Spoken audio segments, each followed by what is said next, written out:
Quando eu tive a ideia desse vídeo aqui de falar um pouquinho sobre os livros nacionais que eu li nesse ano de 2022, uma das primeiras coisas que veio na minha cabeça foi, será que eu li pelo menos os 10 livros? Eu cheguei a ler uns 15 livros nacionais e eu acabei me decepcionando um pouquinho comigo mesmo, porque eu percebi, vendo a minha lista de lidos, já chegando aos 47 livros lidos esse ano, eu percebi que eu li apenas 6 livros nacionais. Felizmente, a grande maioria deles foram experiências incríveis e estão entre as minhas melhores leituras deste ano, mas automaticamente eu pensei, mesmo assim, logo que uma das minhas metas iniciais para o ano de 2023 é colocar uma quantidade ainda maior de livros nacionais para que eu possa também, claro, trazer um pouco da literatura nacional, porque eu acho e eu tenho visto muitas vezes nas redes sociais, como tem sido cada vez mais comum, alguns leitores acabam menosprezando um pouco a produção nacional de livros e, gente, tem muitos livros aqui que batem de frente ou às vezes são muito melhores que muitos livros gringos e muitos leitores acabam tendo uma experiência ruim e acabam resumindo o mercado, as leituras nacionais, àquela experiência ruim, quando às vezes muitas dessas pessoas não têm a capacidade ou a mentalidade de ir atrás, de ver o que é que está sendo falado pelas redes, o que é que as editoras estão lançando, porque tem muita, mas muita coisa boa, como vocês vão ver nesse vídeo aqui. Foram apenas 6 livros que eu separei para trazer nesse vídeo, que foram os 6 livros nacionais que eu li esse ano. Eu pretendo ainda assim ler mais alguns ainda esse ano, como por exemplo alguns da Carol Kiovato e outros que venham a surgir pela frente. Mas eu quero tentar pelo menos fechar uns 10 livros nacionais esse ano, mas a meta é passar disso para o ano de 2023. Mas antes de eu falar um pouquinho mais sobre cada uma dessas leituras, que eu já comentei cada uma delas aqui no canal, mas eu queria trazer esse vídeo para falar um pouquinho mais sobre cada uma delas. Eu lembro a vocês de se inscreverem no canal, caso ainda não sejam inscritos, deixem um comentário, um joinha e compartilhem esse vídeo com os amigos para que o Vagando e Divagando continue chegando a mais pessoas. E eu lembro a vocês também de ativarem o sininho para receber as notificações de todos os vídeos que saem do Vagando e Divagando, todas as quartas e sextas, sempre às 17 horas. Então vamos lá falar sobre os livros nacionais que eu li esse ano de 2022. Eu vou colocar aqui nessa lista a ordem de leitura mesmo de cada um desses livros, então obviamente eu vou começar pelo meu primeiro livro nacional que eu li esse ano, que foi Museu da Meia-Noite, da Caroline Goldoni, que foi um livro que tem vídeo aqui no canal. Se eu lembrar, como sempre, eu boto nos cards ou não e também na descrição do vídeo, mas foi um livro que eu gostei muito, principalmente dos personagens que a Caroline desenvolve aqui, como eu falei lá na minha resenha de Museu da Meia-Noite. Eu tenho absoluta certeza que a Carolina nutre um carinho muito grande por cada um dos personagens que ela apresenta aqui no livro Museu da Meia-Noite. É uma leitura que eu recomendo demais para vocês. Uma das coisas que quando eu li Museu da Meia-Noite me saltou muito aos olhos foi que, apesar de eu não ter lido o Universo Grisha da Leigh Bardugo, me lembrou muito, sim. Eu acho que um pouco pela minha experiência que eu tive com a série de Sombra e Ossos da Netflix, que foi uma série que eu curti bastante o clima dela. Eu sei que muita gente não curtiu, algumas pessoas curtiram sim também como adaptação. E assim, como eu falei, essa lembrança, essa impressão me saltou aos olhos e eu acho que muito por conta da ambientação. Eu acho que comparando o que eu li em Museu da Meia-Noite, comparando o que eu vi lá na série de Sombra e Ossos, eu consigo fazer esse paralelo entre os dois universos e eu acho que funcionam de forma bem semelhante, mas enfim, o grande destaque de fato de Museu da Meia-Noite são os seus personagens. Eu acho que o livro, o universo em si, ele carece um pouquinho mais de construção de mundo, um pouquinho mais de construção de antagonismo, mas o livro ele se centra demais nos personagens principais. São personagens muito reais que sofrem problemas, mesmo sendo um livro de fantasia. Personagens têm poderes e eles fazem algumas coisas aqui no livro. Mesmo assim, eu gosto muito quando a autora consegue colocar esses elementos no seu elenco de personagens e fazem eles mais críveis, com certeza. Então essa experiência acaba sendo bem legal mesmo.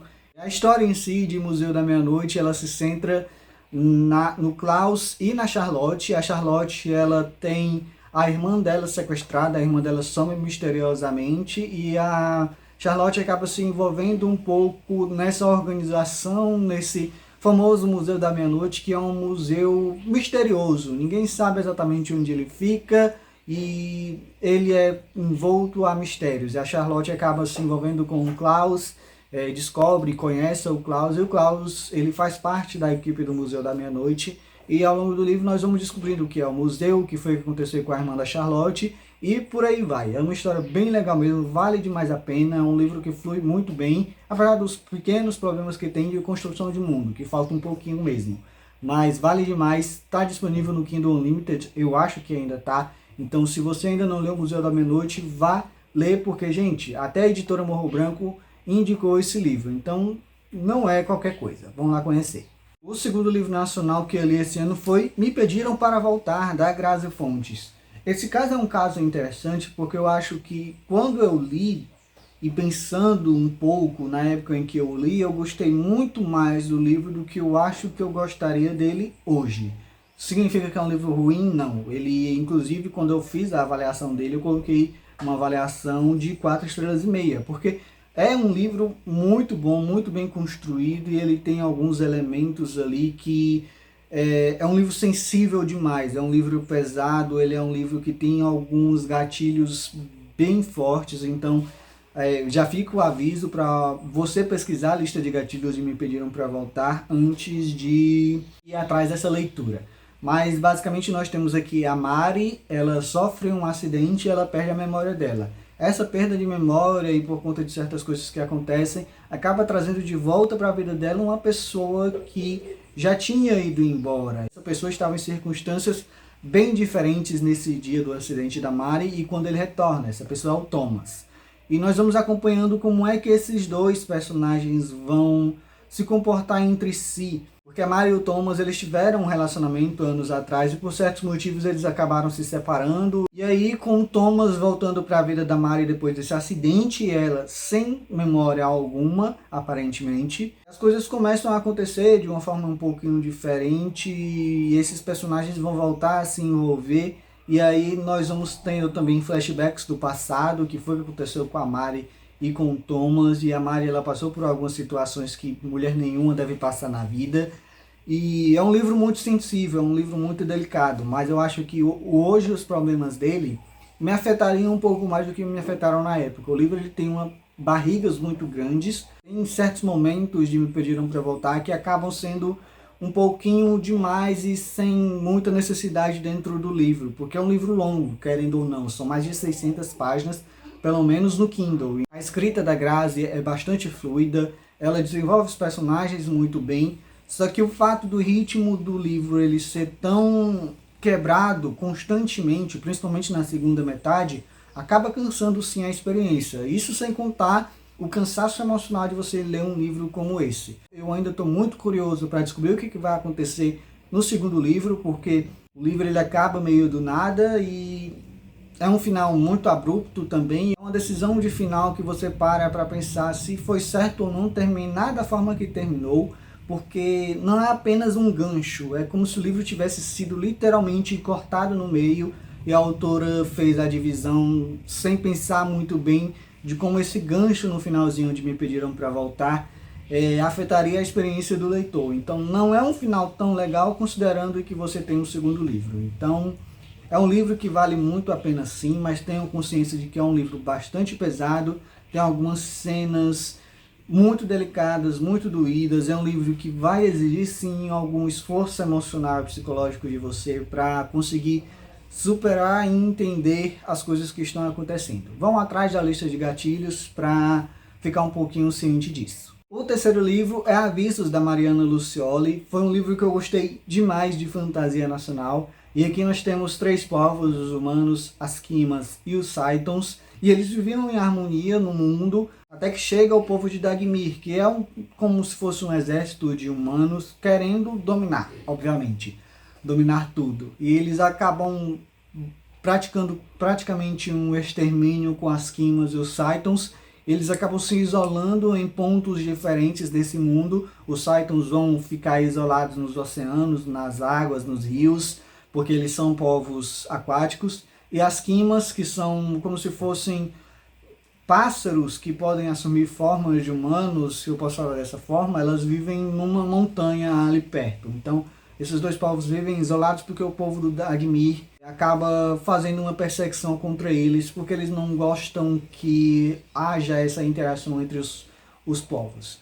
E aí nós temos a nossa protagonista Yeko, e ela, numa cerimônia de sua maioridade, eu acho que é essa a circunstância, ela acaba recebendo uma missão de ir para a Vila dos Humanos, disfarçada lá, para encontrar uma forma de salvar a aldeia dela, porque existe um plano em andamento novamente para que o povo de Dagmir e seus seguidores muito fervorosos e cegos vão praticar de uma vez por todas o extermínio das Kimas e dos Saitons. Então a gente vai ver essa protagonista entrar justamente no olho do furacão. Lá de dentro ela vai ver quais são as tramas que estão acontecendo para que o ataque às Kimas aconteçam.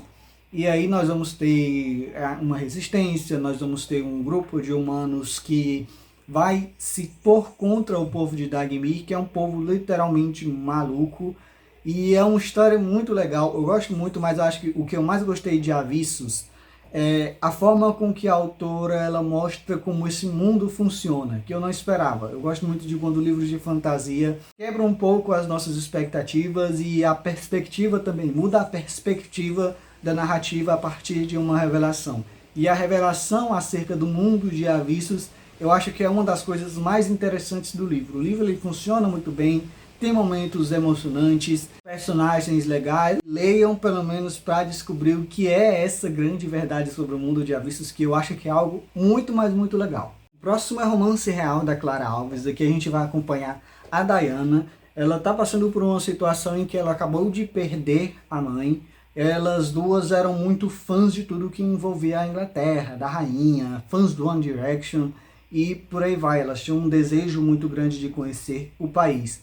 Tinham, porque algum tempo atrás o pai da Diana, uma promessa de ir para a Inglaterra, conseguir sobreviver financeiramente lá e ter as condições de trazer as duas para a Inglaterra, ele acabou indo. Só que não cumpre essa promessa, sumiu e acabou fazendo outra família por lá.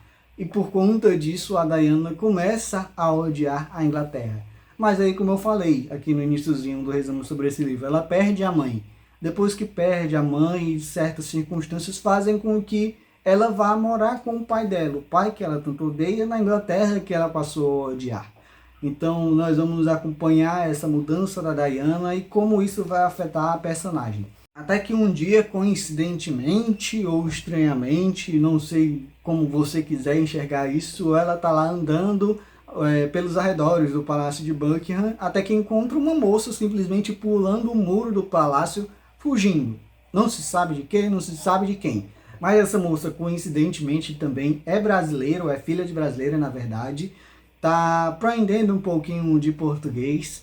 E as duas, a partir daí, vão começar a desenvolver uma amizade, depois um relacionamento. E aí nós vamos acompanhando como é que vai ser essa adaptação da Diana na Inglaterra, como é que vai ser essa relação com essa personagem que, olha, outra coincidência, também é chamada de Diana. E o que é que essa menina, que essa outra Diana, tem de relação com o palácio. Afinal, ela tem que ter um motivo para estar fugindo de lá. A gente vai descobrir o que é esse motivo, um motivo bem legal. E assim, pelo nome do livro, você talvez possa ter uma suspeitinha do que possa ser isso. Mas enfim, o livro da Clara Alves é um livro que eu achei muito divertido, muito fluido. Eu li ele voando, assim, a leitura passou, eu pisquei e eu terminei essa leitura. Então, vocês conseguem ter uma ideia de como é pelo menos o ritmo do livro a partir daí. A Diana em si, a protagonista, ela é um pouquinho chatinha às vezes, eu acho um pouco severa demais a construção da protagonista. Ela é rabugenta, para falar a verdade. Então, ela sim tem a razão em vários momentos, só que às vezes a personagem é um pouquinho chata sem tanta necessidade assim. Escolha, claro, da autora construir a personagem dessa forma. E eu acho inclusive que ela talvez entenda que os leitores possam achar justamente isso da Diana. Mas a Diana, quando ela não tem esses momentos, é uma protagonista bem legal. Ela passa por umas situações delicadas, porque a Diana é gorda e já passou na vida dela por alguns episódios de gordofobia. Inclusive, quando ela morava no Brasil, ela tem algumas lembranças bem dolorosas que ela não gosta de citar ou mencionar. Porque, enfim, são coisas que ela passou e são coisas difíceis de lidar. E a Clara Alves, ela faz um trabalho bem legal nesse sentido. É um livro que funciona muito bem, tem um romance legal, tem esses problemas que eu acho da Diana, dela ser um pouquinho chatinha, algumas coincidências que você demora um pouco para engolir. Por exemplo, todas as coincidências das Dianas é um pouquinho demais. Mas o livro em si, ele é uma experiência muito legal e que passa voando. A Clara Alves, eu sei que ela está fazendo um sucesso enorme com os livros que ela já lançou. Eu tenho muita vontade de ler outro livro que ela lançou antes de Romance Real. Então, quando eu ler, eu venho trazer para vocês. Eu acho que, inclusive, eu tenho ele no Kindle. Não tenho certeza, mas eu acho que tem. De qualquer forma, fica a recomendação, porque Romance Real é um livro muito, mas muito legal mesmo. Os dois últimos são as minhas duas melhores leituras nacionais desse ano até o momento. O primeiro deles é Corpo Desfeito, da Jareide Arraes. Se passa no interior do Ceará, então tem essa identificação também, eu como cearense, ver um livro que se passa lá. Essa, na verdade, eu posso dizer que talvez seja a única identificação que eu tenho com o livro, porque o restante, apesar de ser um livro ali do interior, passa longe da minha experiência pessoal, mas ainda assim é uma experiência que toca demais no coração do leitor. Tanto é que ele continua como uma das minhas melhores leituras esse ano no geral. É um livro absolutamente emocionante. Nós vamos acompanhar aqui a protagonista Amanda. Ela perdeu a mãe e passa a viver apenas com a avó. A avó, ela é uma personagem extremamente religiosa e depois de algumas coisas que acontecem, ela vai colocando a Amanda em algumas situações que não são nem um pouco saudáveis, principalmente para uma criança que está se desenvolvendo. E aí nós vamos ver como é que vai sendo a construção de uma história em cima de uma protagonista tão doce, tão gentil, mas que você vê ela sofrendo por conta de um fanatismo religioso cego, absurdo, que coloca a menina em algumas situações que você fica abismado. Então é uma leitura que toca de fato no fundo do coração da gente, muito difícil, é uma leitura tocante e difícil, e ainda assim ela passa muito rápido. A escrita da Jareide Arraes, quando eu conheci esse livro aqui, é um negócio absurdo, gente, de verdade.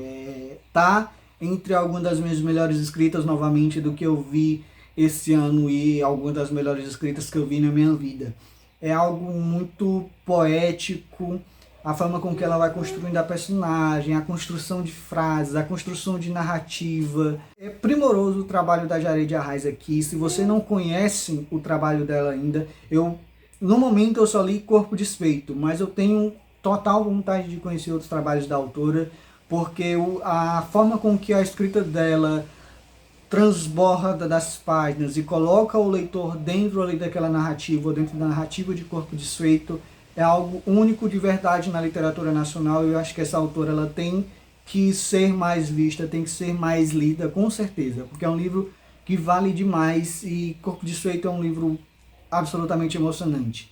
E é um livro difícil de se ler, com certeza. Ele pode ser um livro, claro, que passa rapidamente, é um livro curtinho, mas não é um livro fácil. Ainda assim, eu deixo essa recomendação porque é de fato imperdível esse lançamento. Se você ainda em nenhum momento ouviu falar desse livro, vá atrás porque é demais. E o último deles é esse aqui, Árvore Inexplicável, da Carol Kiyowato. É o único livro desses que eu tenho em edição física. Tem essa capa incrível, tem esse hot stamp holográfico que eu acho que vocês estão percebendo por aí.